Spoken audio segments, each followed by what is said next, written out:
Hello there, my name's Sue and welcome to this webinar about ALPS at Key Stage 4 in Wales. I am going to give you a brief overview today of how you might, what you might see in Connect Interactive and also the figures on the benchmarks for Connect Interactive in Wales. It's really designed for those of you who are familiar with ALPS at Key Stage 5, which I'm assuming that most of you are. If you're not, then there are some other introduction webinars on Key Stage 4 methodology, and it might be worth having a look at that one first, because I'm not going to labour the methodology today. I'm just going to give you a quick overview of Connect Interactive at Key Stage 4 to sort of whet your appetite. Okay, so I'm going to start by just sort of looking at some of the gain points that you might experience if you take up ALPS at Key Stage 4. For me, I was a deputy head for years, and for me, that ALPS thermometer is quite a key one. So I recognise that there's lots of different people out there in terms of how much they love or hate data. And for me, the thermometer was very visual, it was very clear, and it allowed me to have sort of critical conversations with staff around the students' progress and not focus too much on the numbers sitting behind it. You can focus on the numbers, and the ALPS methodology is transparent and there to see, but it very quickly allows you to get to the student level and to talk about their progress. So there's the ALPS thermometer. There's also the subject grading, which at Key Stage 5 has all subjects graded against the national dataset, and that's no different at Key Stage 4. So each subject has a grade, whether that's for end of year or whether that's monitoring. And then obviously you've got your student performance overview with some Key Stage 4 comparison work in there. The most important thing is that it's quick. So if you are doing some monitoring this term for years 10 and 11, then as long as your data manager can get that in, or someone can get that into the system, then you can have that analysis instantaneously. Not only can your SLT have it, but your subject leaders can have it, and your subject staff, so that very quickly you can start to devise strategies for intervention and for pulling up student progress. And we'll look at some of that in just a moment. So just a quick methodology then. I'm just going to look at progress at Key Stage 4, how we generate those numbers and where the megs come from. I just thought it was useful for you to have a sneaky peek at the numbers sitting behind the analysis. So if I start with the progress, we're looking at the journey that students go on from Year 8 Welsh National Tests to the end of GCSE and their average GCSE output scores. So just to say that the Welsh National Test scores are aligned at the moment to the English Key Stage 2 bands. So what we did was we trialled a whole lot of Year 8 Welsh National Tests, and that is the best English or Welsh score and procedural maths, got an average, mapped that to the Key Stage 2 English bands, and looked at progress to GCSE output scores. So if you want to know a bit more about that, you can find that in the ALPS guide. So there's a lot more information than I've gone into here on page 49 onwards. What's the ALPS guide? There is, and you can find it in the download section, which is that blue box on your Connect homepage. All of the information is on there. Okay, so I'm just going to take you through some of the numbers now. That's the national data set for Key Stage 4. So that's a really busy page. So let me just try and break that down for you a little bit.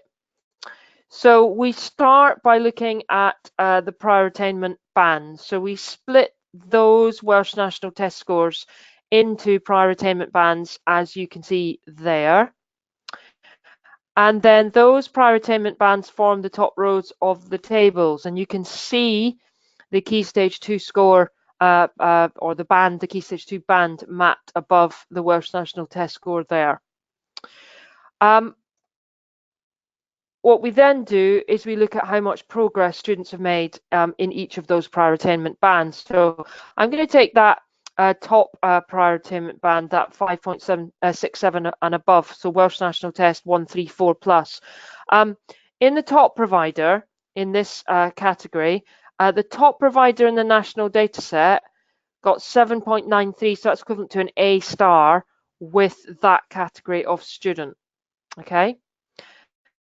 The lowest provider got 5.96, so that was equivalent to a grade B. So you can see the difference between highest and lowest. And then everyone else is scaled according to those two markers. Now, ALPS works on the 75% line. So there's a 75% line, and we're interested in what that provider did with their young people in that prior attainment band. So in this case, they had a score of 7.55. Now, that's an A star minus, so averaging A star minus. So A stars and some A grades in that in their GCSE spread. So this then becomes the minimum expected grade at GCSE. So that's no different to Key Stage 5, that methodology, and that's what your MEG is. So it's minimum. First of all, it's not a ceiling, and it's, well, A star is, but it's minimum and it's average. Okay. So then we go back to the big table and we look at that 75% band, which is the dark red one, and those are our MEGs for each of the prior attainment bands.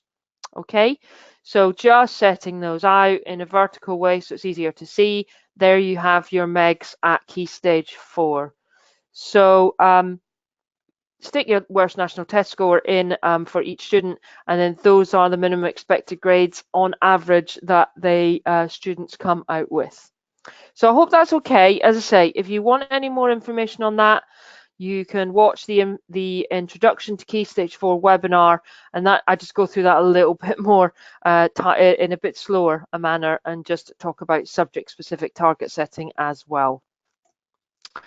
Right then, I'm going to pop into Connect in just a moment, and I'm going to show you some Year 11 data, just so you can see what it's like in Connect and how you might use it.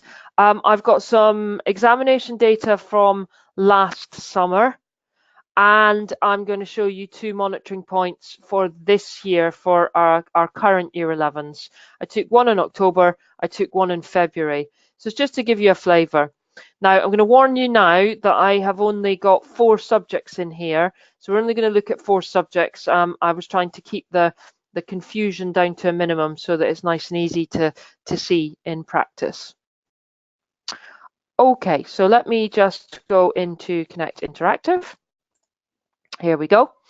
All right then, so I'm going to start in the subject area, and you will see when I go in there that I've got, there's my exam data from last year, and then October and February monitoring points for the current year 2019, the current Year 11s. Okay, those are my 4 subjects.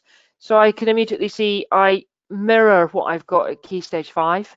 You've got entries, you've got a score and a grade for that subject. Now the scores work the same as Key Stage 5, all rotate around 1.00, and 0.2 is a grade per entry. Okay, so that's exactly the same as we're used to. So if now I want to put on a comparison, so let's just check what my disadvantage gap. Now that's EFSM. And I'm going to select EFSM and I'm going to apply that comparison. So it's just a quick group comparison, okay? And what I get is I get my tables with my non-disadvantaged and my disadvantaged, or I can pop that little button on, and for that monitoring point, I get an immediate gap comparison. So I can see that in maths, for example, I do in fact have a gap. So my disadvantaged or EFSM students are doing less well, or they're making less progress than my non-EFSM. So I hope that makes sense. I'm going to reset that. and just show you that in the custom group section, I could, if I wanted to, start to play around with these comparison groups. So I'm going to put boys on, add that. So I'm just going to compare my boys to all students, and then I'm going to compare boys FSM. So what I'm going to do now is add boys, and then add another comparison, which is my EFSM. Okay, so I've got two groups to compare now. Apply those. I get those out in tables like that, or that magic button allows me to see them along the page. Okay, and so what I can see here is I haven't got major problems with my different groups, the boys and the EFSM.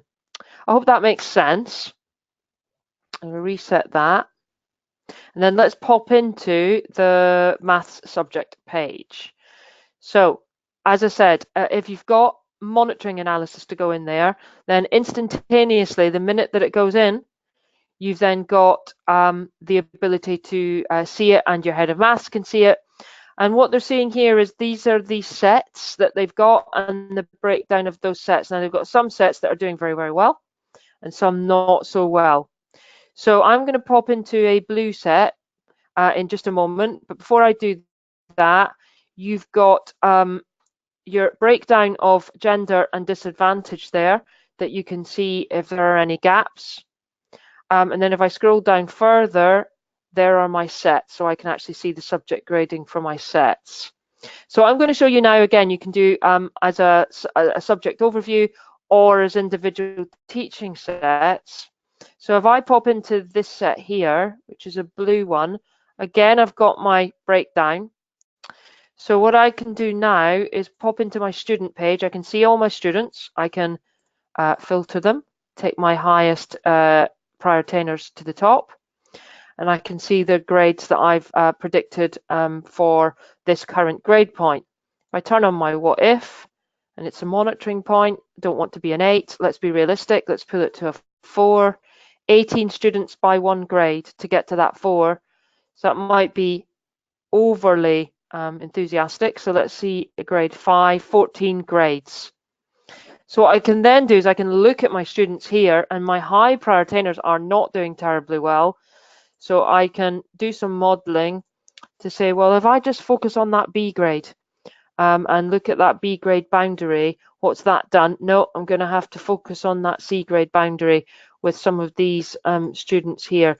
So it's just allowing my either my head of maths, if it's the subject level, or my maths teachers to really have these critical conversations about what's going on with the progress of the students. There you can see I've gone up to a grade 6. So that's the subject area. So same as Key Stage 5, but obviously just with slightly different grading system. I'm going to go back to my overview here, and I'm going to pop into monitoring accuracy. In my historical monitoring accuracy, I've got 2 grade sets that I can compare. These are my 2 monitoring points, but I am going to actually just take one of the monitoring points out and look at last year's exam and current monitoring. So what can I see? I can see that my English department, no one's massively out, but my English department are predicting a grade 3, and they got a 4 last summer, so that's possible. Business studies got a 6 and they're predicting a 4. Maybe some more questions to be asked there. But if you, hopefully you see, it's kind of giving you a feel for monitoring your predicting accuracy across the years. If I go into in year, I have the ability to put more comparisons on. So I'm just going to add that October point back in. And I am going to pop into maths to see that graph. So what I've got here is last year's grade is a grade 6. My maths department, I've predicted a grade 4, so they haven't shifted. Have any of my teaching sets shifted? So, wow. Okay, so I'm superimposing some teaching sets in there. So you get a feel for just the very different progress that's being made across those teaching sets. and it's a bit of a boring pattern because everybody's predicting the same, but again, it just gives you some platforms to ask some questions of your maths teachers or your head of maths. Okay, last bit, student page. Similar to Key Stage 5 again, where you've got all of the subjects. I don't know what, yeah, I've only got 4 subjects, of course. So those are all the subjects that my students are doing. If this was a full data set, this would be very much larger. Again, at Key Stage 4, I have the ability to haul out and isolate any particular subject. So there's, for example, my physics is isolated, so I can have a look down there and remove. I can add a comparison group, student performance groups, and we can see where I might want to focus as a head of year, where I might want to focus my attention. So is anyone below target in all subjects? Yes. Wow, 74 students, that's a lot. Bearing in mind I've only got 4 subjects on, but those would be top of your head of years list for targeting. And then do bear in mind that you can export any of these compare charts to Excel. And if you export them to Excel, then you will have any comparison group that you've added onto there will actually come up and show you in Excel what the comparison group is. This might just take a moment to pop up here. And then what you can do is you can obviously filter that or add additional data to that Excel file. Okay. Okay, so that was just a quick overview of Connect in Wales in Key Stage 4. Hopefully it's been interesting. As always, there are lots of different places where you can find information, our knowledge base, lots of webinars on the Training Hub, and the support team are always available to talk through any data input issues that you might be having. That's me, Sue. That's not a picture of me, but Sue McGregor. And please do email, and I'll be delighted to chat through any Key Stage 4 queries that you have. Do give us a buzz, and hopefully that was informative. Thanks very much for listening then. Bye.